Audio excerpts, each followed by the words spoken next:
આજરોજ ગુજરાત બજરંગ સેના અધ્યક્ષ દીનભા હવેલીના નેતૃત્વમાં પાટણ જિલ્લા બજરંગ સેના ઉપાધ્યક્ષ પૂનમબેન દ્વારા ગરીબ આવાસમાં ભૂલકાઓને પાર્લે બિસ્કિટનું વિતરણ કરવાનું સત્કાર્ય કર્યું.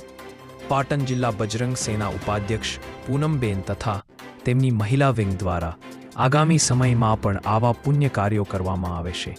સાથે સાથે આ ગરીબ આવાસના લોકોએ પૂનમબેનનો ખૂબ આભાર માન્યો અને બજરંગ સેના ગુજરાતમાં ખૂબ આગળ વધે તેવી શુભકામનાઓ પણ આપી.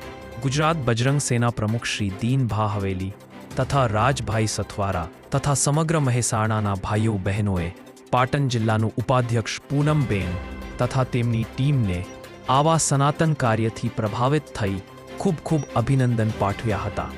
ગુજરાત બજરંગ સેના અધ્યક્ષ દીનભા હવેલીએ આવતા સમયમાં હજુ પણ એવા સનાતન ધર્મ કાર્યો કરવામાં આવે છે તેવું જણાવ્યું હતું. Report by Prakash Raval, Patan.